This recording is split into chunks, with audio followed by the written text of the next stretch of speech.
नमस्कार दोस्तों, स्वागत है आप सभी का न्यू उत्कर्ष साइंस यूट्यूब चैनल में। आज का जो मेरा वीडियो है, जैसा मैंने बताया था, वो परिवहन का वीडियो होने वाला है। काफ़ी इंपॉर्टेंट वीडियो परिवहन का। तो आइए शुरू करते हैं परिवहन के बारे में। ये काफ़ी इंपॉर्टेंट वीडियो होने वाला है। इससे जो कल का जो मेरा टॉपिक है वो भी मैं बता दूँ आपको कल कौन सा टॉपिक आने वाला है। कल मिट्टी के साथ में भारत की वनस्पतियाँ टॉपिक होने वाला है। तो आज का जो जैसा मैंने टॉपिक बताया आपको, उसके बाद जो कल टॉपिक आएगा वो मिट्टी के साथ में भारत की वनस्पतियाँ। तो समय न गंवाते हुए आइए शुरू करते हैं आज का जो मेरा टेस्ट है। तो क्वेश्चन नंबर 1 से शुरुआत करेंगे। बाकी स्क्रीन के ऊपर आपके क्वेश्चन लिखते आते रहेंगे, आप लोग उनके उत्तर वगैरह देते रहिए। काफ़ी इंपॉर्टेंट क्वेश्चन है इसमें। तो क्वेश्चन नंबर 1 से शुरुआत करते हैं। देखिए क्वेश्चन नंबर 1 क्या कह रहा है, परिवहन के शुरुआत के थोड़ा सा आसान है। बाकी देखिए इसमें फैक्ट के साथ साथ तर्कों को भी सम्मिलित किया गया है। तो आप लोग थोड़ा सा उत्तर वगैरह भी दीजिएगा, जो गलत हो रहे हैं उनको आप लोग नोट भी कर लीजिएगा। तो एक क्वेश्चन नंबर 1 से शुरुआत करते हैं। क्वेश्चन नंबर 1 कह रहा है, भारत की प्रथम वैद्युत ट्रेन किसके मध्य चली थी। आपको बताना है, 2 स्टेशन दिए गए, आपको बताना है कि किसके मध्य में भारत की प्रथम इलेक्ट्रिक ट्रेन चलाई गई थी। तो आप लोग इसका उत्तर दीजिए, इलेक्ट्रिक ट्रेन कब चली थी। तो आप लोग इसका उत्तर दीजिए, ऑप्शन आपके सामने है।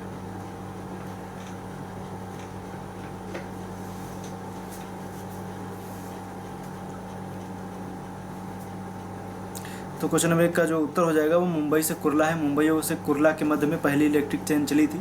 लॉर्ड रीडिंग का काल था, इस वजह से आप याद रखिएगा, लॉर्ड रीडिंग के काल में पहली इलेक्ट्रिक ट्रेन चलाई गई थी। तो क्वेश्चन नंबर 1 का क्या है कि सही हो जाएगा बी ऑप्शन।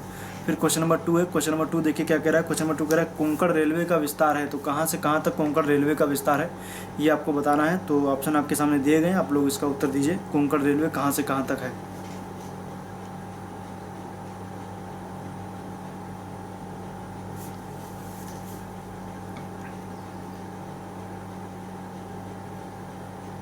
तो कोंकण रेलवे का हम देखेंगे तो रोहा से मंगलौर के मध्य में है कोंकण रेलवे। रोहा पश्चिमी तट के सहारे सारे आप देखेंगे तो आपको दिखेगा, रोहा से लेकर के मंगलौर तक ये पड़ता है। तो क्वेश्चन नंबर 2 का जो है वो सी सही है, रोहा से मंगलौर। फिर क्वेश्चन नंबर 3 देखिए क्या कह रहा है, सड़क सीमा संगठन मतलब कि BRO बॉर्डर रोड ऑर्गेनाइजेशन का स्थापना मतलब कब की गई थी, इसकी स्थापना कब हुई थी, आपको बताना है। क्वेश्चन नंबर 3 का उत्तर दीजिए। आप लोग जल्दी जल्दी पढ़ेंगे, टाइम आपका वेस्ट नहीं करेंगे।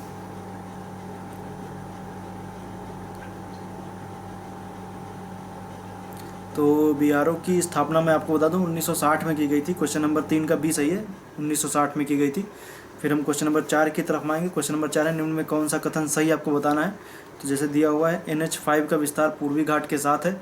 इसके साथ दूसरा तथ्य दिया गया, अंतर्राज्यीय राजकीय मार्गों के निर्माण के लिए केंद्र द्वारा 100% अनुदान दिया जाता है। तो आप लोग बताइए कौन सही कौन गलत है।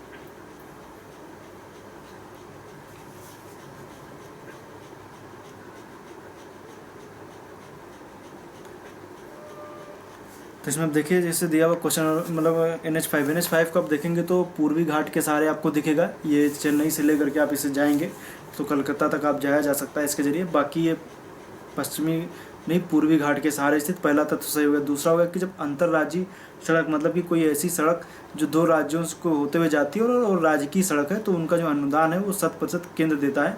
याद रखिएगा, इसका 100% अनुदान केंद्र द्वारा दिया जाता है। तो क्वेश्चन नंबर जो 4 है उसका सी सही है, पहला और दूसरा दोनों। क्वेश्चन नंबर 5 है, निम्न में कौन सा कथन सही आपको बताना है, सही कथन आपको बताना है। जैसे दिया हुआ है, मिश्रित यातायात भारी सड़कों के लिए बहुत बड़ी समस्या है। फिर मिश्रित यातायात से यात्रा अवधि में कमी आती है।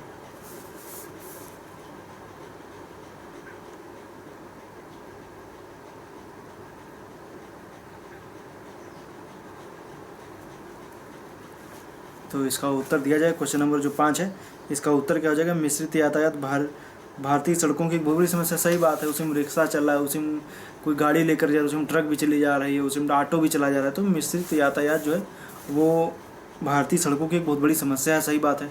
उसी में दूसरा जो दिया गया है, इसमें देखेंगे तो हम दिया गया है कि मिश्रित यातायात से यात्रा अवधि में कमी आती है। बिल्कुल भी कमी नहीं आएगी। पता चला आप जा रहे हैं मार्केट से, कोई रिक्शा आगे ला के लगा दिया, जा रहे हैं कोई बाइक वाला आगे आ गया, तो इस तरीके से क्या होता है कि उसमें अवधि में कमी नहीं आती, अवधि बढ़ जाती।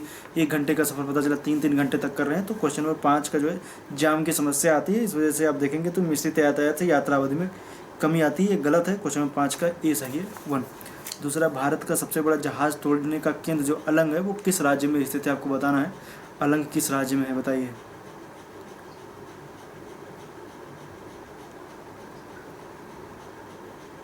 तो क्वेश्चन नंबर 6 को हम देखेंगे तो अलंग जो है वो गुजरात राज्य में स्थित है। क्वेश्चन नंबर 6 का है डी सही है, गुजरात। फिर क्वेश्चन नंबर 7 की तरफ आएंगे, national institute of water sport कहाँ स्थित है, आपको बताना है। क्वेश्चन नंबर 7 का कौन सा सही है, आप बताइए। ऑप्शन वगैरह सब आपके सामने दिए गए हैं, आप बताइए, इसका उत्तर दीजिए।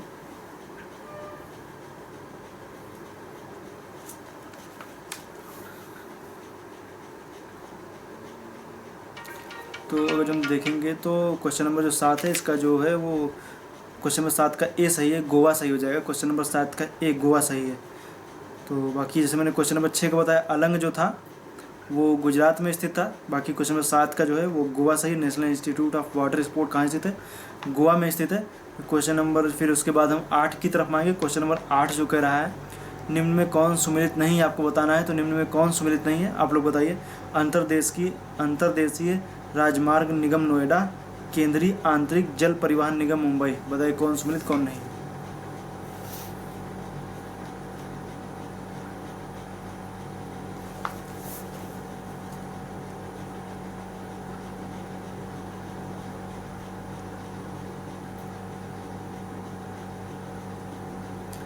तो आप लोगों को उत्तर इसका पता है तो अच्छी बात, नहीं पता तो मैं तो दे ही रहा हूँ, आप लोग भी उत्तर देते रहिए कमेंट बॉक्स में।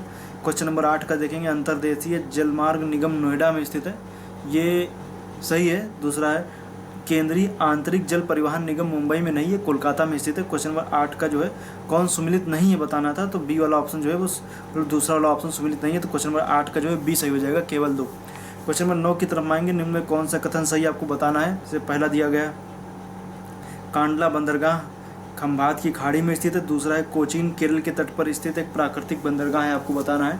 तो आप लोग इसको उत्तर दीजिए।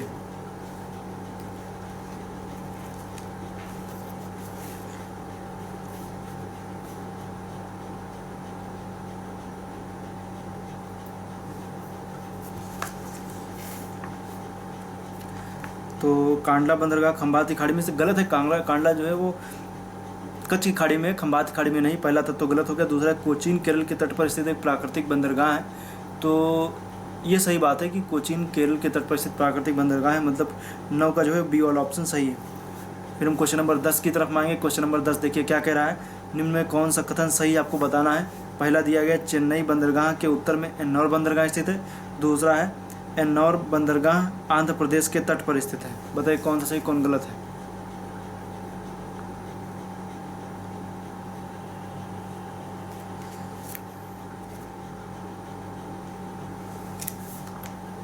लॉकडाउन के टाइम में बाल वगैरह इतने बड़े होंगे, कटाने का तो खैर कोई तुक है ही नहीं, लॉकडाउन के बाद ही बाल कटेंगे, इसमें केयर करना भी बहुत बड़ी समस्या है बालों को। नेक्स्ट है, हाँ तो आइए देखते हैं, चेन्नई बंदरगाह के उत्तर में एन्नौर बंदरगाह स्थित, सही आप जान रहे हैं। चेन्नई देखेंगे, चेन्नई के उत्तर में एन्नौर है, और ये जो एन्नौर है वो आप देखेंगे तो पड़ता कहाँ है, ये एन्नौर पड़ता है आंध्र प्रदेश में नहीं है। ये देखेंगे तो पुलिकट झील के दक्षिण में आपको दिखेगा, मतलब कि ये स्थित है तमिलनाडु में ही है। तो क्वेश्चन नंबर जो 10 है उसका ए वाला ऑप्शन सही है, चेन्नई बंदरगाह के उत्तर में एन्नौर बंदरगाह स्थित है, सही है। और एन्नौर बंदरगाह आंध्र प्रदेश के तट पर स्थित है, गलत है क्योंकि वो तमिलनाडु के तट पर है। क्वेश्चन नंबर 10 का ए सही है पहला। क्वेश्चन नंबर 11, निम्न में कौन सा कथन सही आपको बताना है। क्वेश्चन नंबर 11 का देखिए, हिमालय क्षेत्र में रेलवे की सघनता बहुत कम है। दूसरा है वर्तमान में भारत के पास विश्व का सबसे बड़ा रेलवे नेटवर्क है, बताइए कौन सही है कौन गलत है।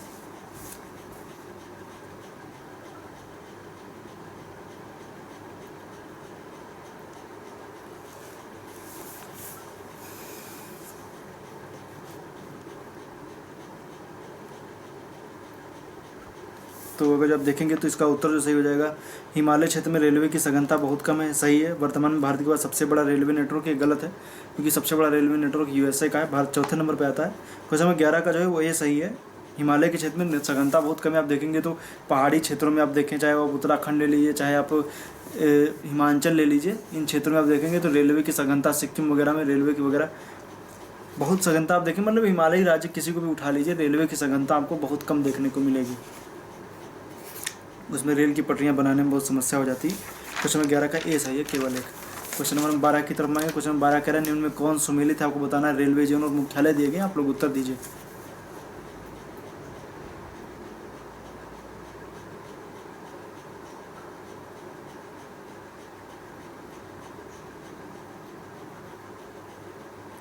तो पूर्वी रेलवे का मुख्यालय जो है कोलकाता है, सही है। उत्तर पूर्वी रेलवे का मुख्यालय जो है वो गोरखपुर है। दोनों सही है। क्वेश्चन नंबर 12 का सी सही है, पहला और दूसरा। क्वेश्चन नंबर 13 की तरफ आएंगे। देश के सभी बंदरगाहों को आपस में जोड़ने वाली सागरमाला परियोजना कब की है? आप लोग उत्तर दीजिए, सागरमाला परियोजना कब की है? तो हम ही उत्तर देते हैं। क्वेश्चन नंबर 13 का जो है वो सी सही है, 2003 सही है। बाकी आप देखिएगा सागरमाला का परियोजना। ये आपको बता दूं कि सबसे जो शुरुआत में जो बात कही गई सागरमाला परियोजना की, ये उसकी डेट है 2003। क्वेश्चन नंबर 14 है, प्रधानमंत्री भारत जोड़ो परियोजना संबंधित है। प्रधानमंत्री भारत जोड़ो परियोजना किससे संबंधित है आपको बताना है। ऑप्शन आपके सामने दिए गए, बताइए।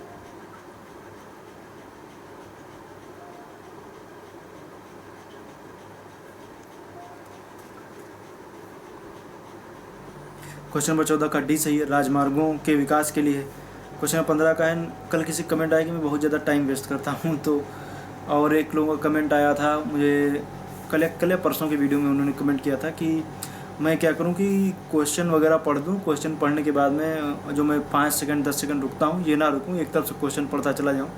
देखिए दरअसल मैं यहाँ पर आया हूँ आपके सामने क्वेश्चन पढ़ने के लिए, आपको समय देने के लिए। मेरा उद्देश्य ये बिल्कुल भी नहीं है कि आप क्या करें कि एक रफ्तार के साथ क्वेश्चन सुन लीजिए, आप देखेंगे इससे तो आप नोट्स वगैरह कुछ भी पढ़ लीजिए, आपको दिमाग में आ जाएगा। लेकिन मैं आपको एक टाइम दे रहा हूँ, आप अपने आप को कह सकते हैं कि आप, उनका कहना था जिसको मन होगा उत्तर देगा, जिसका मन होगा उत्तर नहीं देगा। तो मैं आपसे भी कहना चाहता हूँ जिन्होंने कमेंट किया था कि आप भी उत्तर दिया कीजिए। ये मत सोचिए कि जो दिन जिसको देना होगा।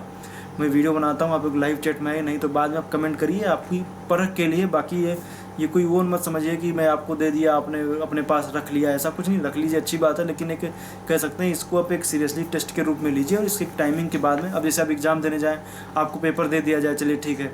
आप मान लीजिए कहीं आपने टेस्ट वगैरह ज्वाइन किया हुआ, अपनी स्पीड चेक करना चाहते हैं,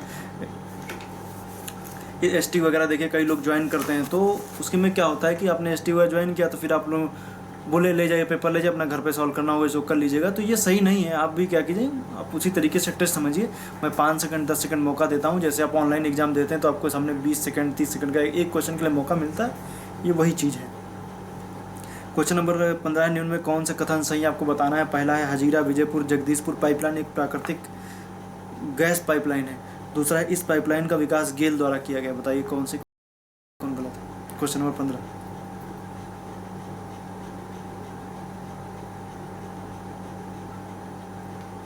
तो क्वेश्चन 15 का जो है वो दोनों सही है, सी वाला ऑप्शन सही है, पहला और दूसरा दोनों सही है। फिर ये हजीरा विजयपुर जगदीशपुर पाइपलाइन सबसे बड़ी पाइपलाइन भी है भारत की। क्वेश्चन नंबर 16 है, निम्न में कौन सा कथन सही। देखिए बताना है आपको, पाइपलाइनों की क्षमता को बढ़ाया नहीं जा सकता है। दूसरा, पाइपलाइन परिवहन में हड़ताल एक बहुत बड़ी बाधा है।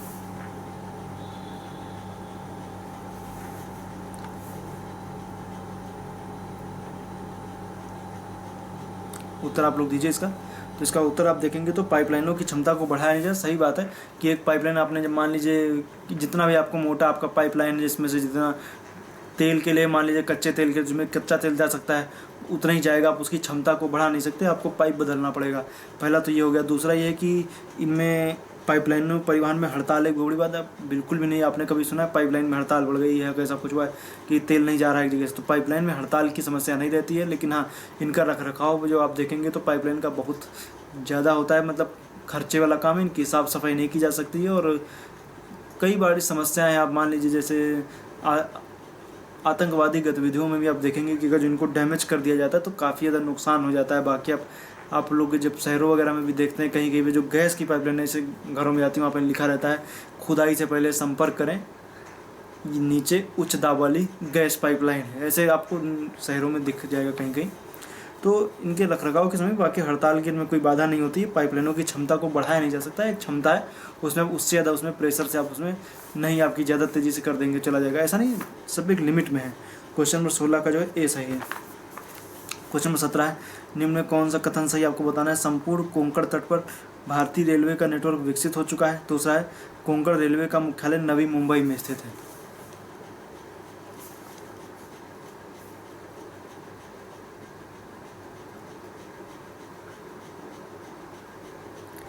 क्वेश्चन नंबर 17 का जो है सही बात है, कोंकण पूरे तट पर कोंकण रेलवे का विस्तार है, सही है। दूसरा आप देखेंगे तो जैसे मैंने बताया कोंकण रेलवे का मुख्यालय नवी मुंबई में स्थित है, ये भी सही है। तो क्वेश्चन नंबर जो 17 है इसका पहला और दूसरा दोनों सही है। मुंबई के पास में आप देखेंगे, आप जब आप मुंबई के पूर्वी किनारे पर आप देखेंगे तो आपको नेवी मुंबई दिखेगा, तो वही है। क्वेश्चन नंबर 17 का जो है सी सही है। क्वेश्चन नंबर 18 है, मुंबई बंदरगाह के विकास का सर्वाधिक लाभ किन उद्योगों को मिला है, आप बताइए। क्वेश्चन नंबर 18 का उत्तर दीजिए आप लोग।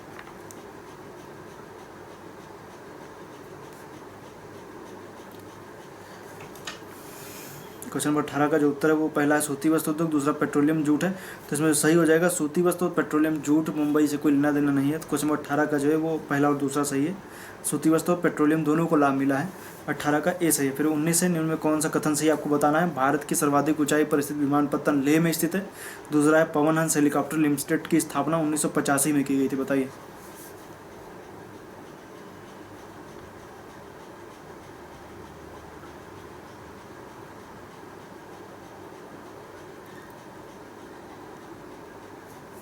तो सर्वाधिक ऊंचाई पर स्थित लेह में स्थित है, कुसो बाकुड़ा लिम्पोचे करके है जिसको बोलते हैं, वहाँ पर स्थित है, जो वही सबसे ऊंचा विमानपत्तन है।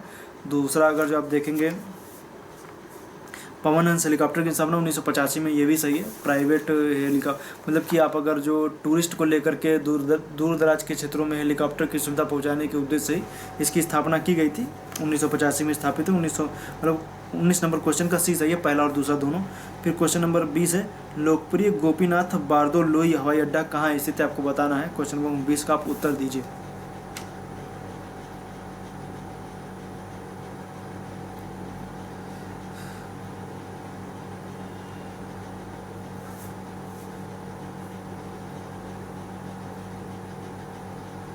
और हाँ, आप लोगों को इसका उत्तर जो हो जाएगा क्वेश्चन नंबर 20 का जो है वो बी है, गुवाहाटी सही है। आप मान लीजिए मैंने बताया क्वेश्चन नंबर 20 का जो बी गुवाहाटी सही है, तो आप लोग क्वेश्चन नंबर 20 का बी ही सिर्फ लिखा कीजिए। आप पता चला बी 10 बार आप लिख देंगे तो वो रिव्यू में चला जाता है, हेल्ड में चला जाता है, हेल्ड फॉर रिव्यू हो जाता है। तो आप उसको आप रिव्यू में चला जाता है तो उसको अप्रूव किया जाएगा, तभी कमेंट दिखेगा।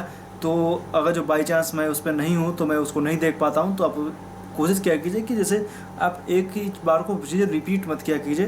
क्वेश्चन नंबर 20 का जो है वो बी सही है, गुवाहाटी सही है। और आप जैसे बी मैंने गुवाहाटी बोला तो सिर्फ बी एक बार लिखिए, कई बार आप बी रिपीट मत कीजिए, क्योंकि जब रिपीट करेंगे तो फिर वो रिव्यू में चला जाता है।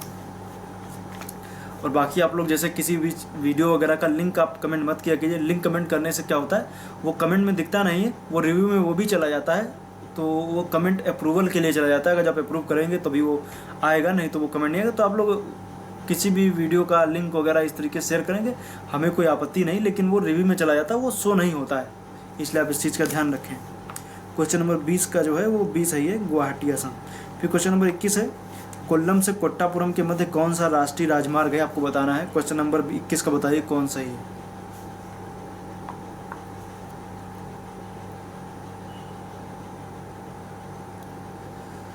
क्वेश्चन नंबर 21 का जो है वो बी सही है, NW3, केरल के तट में पश्चिमी तटीय नहर कोट्टम से कोल्लापुरम तक।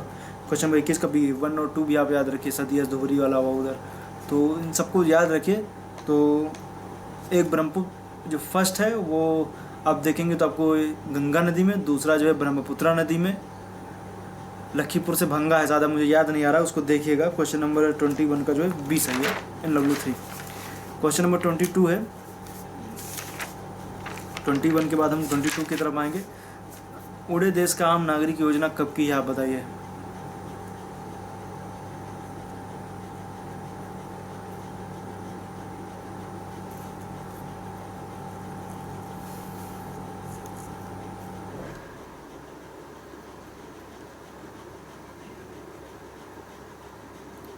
ए ऑप्शन सही 2016 की है। बाकी ऑफिशियली लॉन्च हो गया 17 में की जाती है, लेकिन अब 16 की जो आप देखेंगे तो योजना 16 की ही है। क्वेश्चन नंबर 23, स्वर्णिम चतुर्भुज योजना की कौन सी सबसे लंबी भुजा है, बताइए। स्वर्णिम चतुर्भुज योजना आप जान रहे हैं, दिल्ली, मुंबई, चेन्नई, कोलकाता को आपस में जोड़ती है, तो बताइए इसकी सबसे लंबी भुजा कौन सी है। ऑप्शन आपके सामने दिए गए हैं।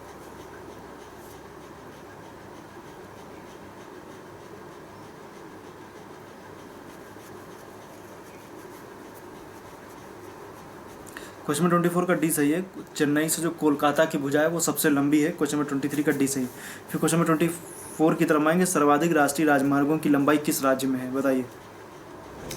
ऐसे प्रश्न आपको कई सारे परीक्षाओं में देखने को मिलते हैं। इस टाइप के प्रश्न आप देखेंगे तो पूछे जाते रहे हैं। क्वेश्चन नंबर 24 को बताइए।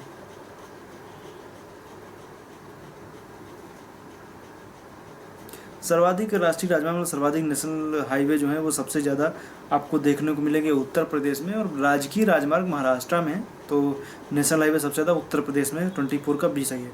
फिर क्वेश्चन नंबर 25 है, निम्न में कौन सा बंदरगाह पूर्वी तट पर स्थित है? 25 आप उत्तर दीजिए, फिर आप लोग फ्री। क्वेश्चन नंबर 25 उत्तर दीजिए।